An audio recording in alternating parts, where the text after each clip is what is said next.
मेरे बुजुर्गों, नौजवान साथियों, मेरी माताएं, मेरी बहनें और मेरे बच्चों, आप सब ने यहाँ हमारे को इतना मान सम्मान दिया इस पवित्र धरा पर। मैं सबका तहे दिल से शुक्रगुजार हूँ। अम्बेडकर समिति उनको तहे दिल से शुक्रगुजार करता हूँ, क्योंकि इतना बड़ा मान सम्मान, बड़ा सहयोग से अम्बेडकर भवन बनाने में अहम योगदान दिया इन्होंने। मैं सर्व समाज छत्तीस बिरादरी को ये कहना चाहता हूँ, अपने भाईचारा बनाए रखो। और बातें बात की है, पहले भाईचारा जरूरी है। ये जो अब सेशन चला हुआ जिला परिषद है, उनकी ग्रांट से बना हुआ है। कभी कभी सोचे मतलब कि पहले क्या करा दिया, कई बार बातें आती है जिसको नहीं पता, क्योंकि एक गांव में बात हुई थी तो हमने बताया भाई आप ऐसे नहीं बोल सकते, क्योंकि हमने मतलब कि बाबा साहब बी आर अम्बेडकर भवन बनाया है। उन्होंने फिर इनके पता लगा कि भाई ये तो बहुत अच्छा किया है। तो इस तरह से हमारा एक लक्ष्य है, न कि मेरा अकेले का, हम सबका एक लक्ष्य है। हमारे वार्ड नंबर 4 से जितने भी गांव है, 12 गांव है, उन सभी गांव में शिक्षा को बढ़ाने के लिए हर गांव में लाइब्रेरी खोलनी है। इलेक्शन से पहले यानी कि सिर्फ एक गांव में लाइब्रेरी नहीं है, उस मतलब के उसमें अब 25 तारीख को उद्घाटन है। यानी कि 10 लाइब्रेरी बना चुके हैं, 2,08,000 लाइब्रेरी खुद अपने नई कमाई से, और 2 लाइब्रेरी है जैसे दबलैन गांव में, वहाँ 41,000 रुपए के सहयोग से, और वहाँ लगभग 1.5-2 लाख रुपया मतलब कि गांव वालों ने, अपने परिवार वालों ने, अम्बेडकर शिक्षा समिति है जो वहाँ पर उन्होंने मिलकर चली हुई है। आप इस समय जाकर देख लो, दबलैन गांव में इतने जागरूक है अपना परिवार। अब भी 50-60 बच्चे पढ़े मिलेंगे वहाँ पर, और वहाँ पर सभी समाज के बच्चे आते हैं, वहाँ से कुछ सीख लो। आप यहाँ खानपुर अपना नजदीक है, आपका गांव अपना गांव है, वहाँ बहुत बढ़िया लाइब्रेरी चली हुई है। वहाँ अपने सहयोग से अब यानी कि कमरा बनने लग रहा है, आप सबके सहयोग से, न कि अकेले के सहयोग से। और वहाँ जो लाइब्रेरी है, वहाँ मैं खुद नहीं कहता, यानी कि अपने एसी लगाया हुआ है वहाँ। अब यानी कि अपना गरीब बच्चे, 2 बच्चे गरीब बच्चे लगे हैं, एक पुलिस में लगा है जिसका नाम विकास मेहरा है, फादर नेम बलराज है, अभी पुलिस में उसकी लिस्ट में नाम आया है। और एक लड़का कंडक्टर है जो सीटीयू है यानी कि यहाँ चंडीगढ़, वो लड़का लगा अपने लाइब्रेरी के माध्यम से, क्योंकि पूरा यानी कि जब से लाइब्रेरी चली हुई है वहां से उसने टारगेट बना लिया, लक्ष्य बना लिया कि मैंने कामयाब होना है। तो वो मंजिल दूर नहीं है, जिस दिन तो लक्ष्य बनाकर चलेगा हमेशा मतलब कि मंजिल पर पहुंचेगा। घमतान साहिब लाइब्रेरी चली हुई है, वह अपने मतलब नई कमाई से, वह एक अपने सहसी परिवार से, गरीब परिवार से फादरलेस लड़का है, वह पुलिस में लगा है लड़का मुकेश कुमार। कितने गर्व की बात है। तो अपने बच्चे अब यानी कि शिक्षा की तरफ ध्यान दे रहे हैं, तो अच्छी बात है। हमारे पास गरीब समाज के पास कुछ भी नहीं है तो सब कुछ शिक्षा है। शिक्षा के बिना मतलब हम है तो छत्तीस बिरादरी के जीवन अधूरा है, लेकिन हमारा तो जीवन अधूरा है शिक्षा के बिना। आप सबसे संदेश लीजिए, जो आगे लक्ष्य पा करके नौकरी पाई है या बड़े अफसर लगे IAS IPS, उनका भी एक लक्ष्य होता है। तो मैं आगे चिकित्सा, मेरी एक इच्छा है, अगर बाबा साहब का आशीर्वाद रहा, आपका आशीर्वाद रहा, तो अपने गांव में अपनी नेक कमाई से, महिलाओं के लिए, बहनों के लिए, वो अपनी नेक कमाई से है, लाइब्रेरी अलग से चलाऊंगा।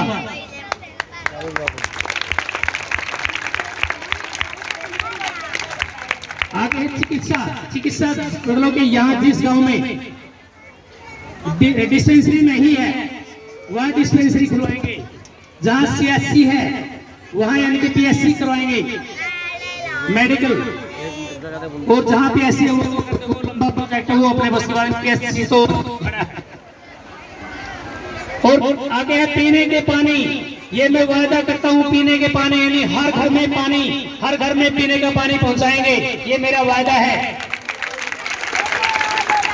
क्योंकि सरकार ने ऐसी स्कीम चला दी है, 30% जो बजट आएगा उसमें हर घर में पानी की व्यवस्था होनी चाहिए। हर घर में पानी कब पहुंचेगा? जब यानी कि आपका अपना नेतृत्व होगा, आपका अपना नेतृत्व आप खुद होंगे।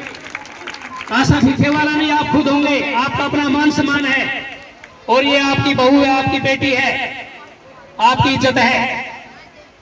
और 11 काम अपने जो पहले है उसमें हमारा काम बहुत बड़ा चला हुआ है।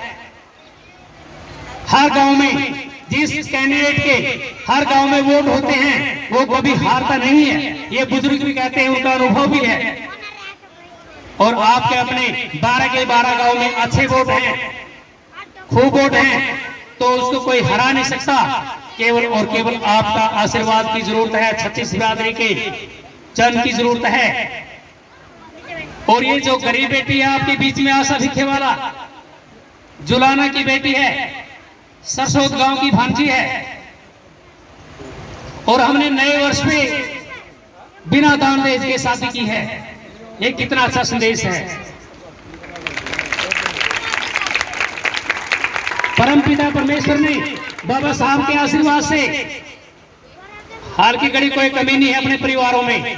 अगर कोई ये सोच लेगा हमने बिना दान दहेज के शादी करनी है, लेकिन मजबूर है, बेटे वाला मजबूर है, बेटे वाला है, अगर बिना दान दहेज को शादी करनी है तो केवल और केवल बेटे वाला ही इस दहेज प्रथा को रोक सकता है, बेटे वाला नहीं रोक सकता। बेटे वाला मजबूर होता है।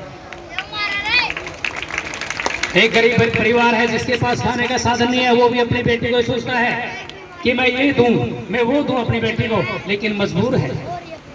कहीं ना कहीं से वो मजबूर होकर के कर्जा उठाता है। वो यानी कि उस कर्जे के नीचे दबा रहता है। अगर 1 लाख रुपए भी कर्जा उठा लिया, वो मजबूर है, कर्जा नहीं पाटेगा उससे।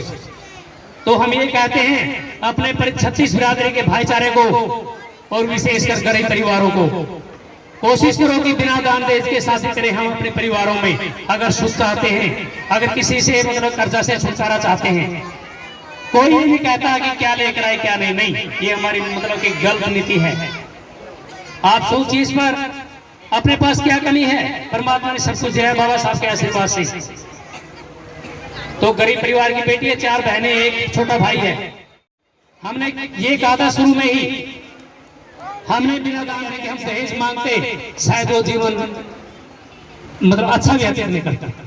लेकिन हमें खुशी है, हमें बहुत खुशी है, उस परिवार को भी खुशी है, और आपको भी खुशी होनी चाहिए।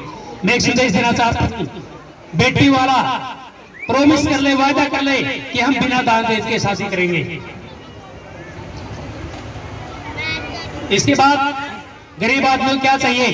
रहने के लिए छत, रहने के लिए मकान चाहिए। मैं आपके पीछे भवन बनने लग रहा है, जो ये साथी है हमारे, कोई तो आगे आएगा कुछ करने के लिए।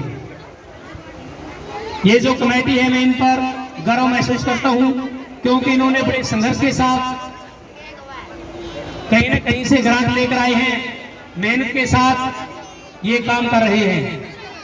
और मैं एक वादा और करता हूं, आपके नेतृत्व से एक कम्युनिटी हॉल के लिए मैं प्रॉमिस करता हूं, सबसे पहले कम्युनिटी हॉल बनाएंगे, क्योंकि लाइब्रेरी चलाने के लिए तो एक कमरे बन रहे हैं।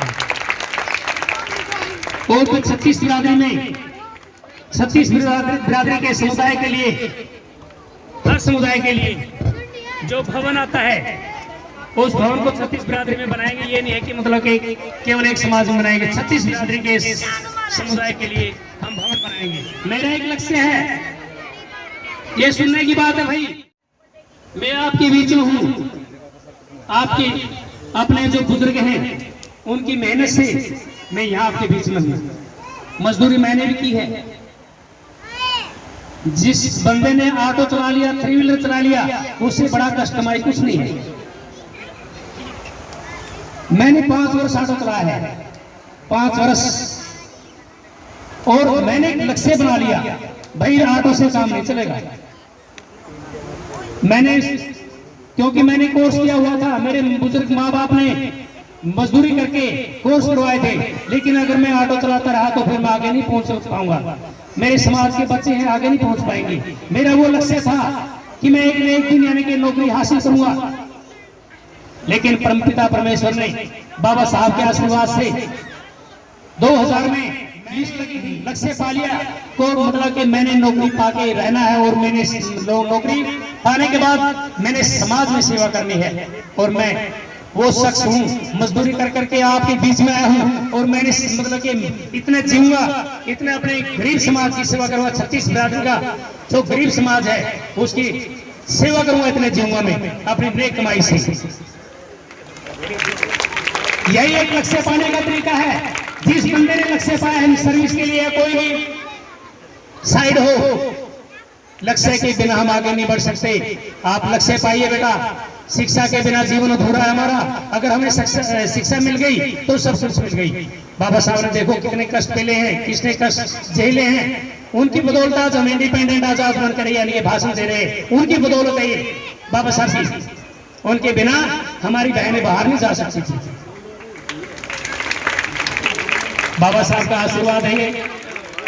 मैं आपके बीच में ज्यादा न समय लेते हो, आप यानी कि 3 बजे की बैठे हैं। हम अक्षमा चाहते हैं, अपनी वाणी को विराम दूंगा। मैं वचन देता हूं, ये आपकी बेटी आशा दिखे वाला आपकी बेटी है, आपकी बहू है, आपकी बेटी, आपकी इज्जत। तो 12 गांव में वो मान सम्मान मिला हुआ हमने, कोई नहीं हरा सकता आपकी बेटी को, आपकी इज्जत को। रिकॉर्ड तोड़ वोटों से जीतेगी।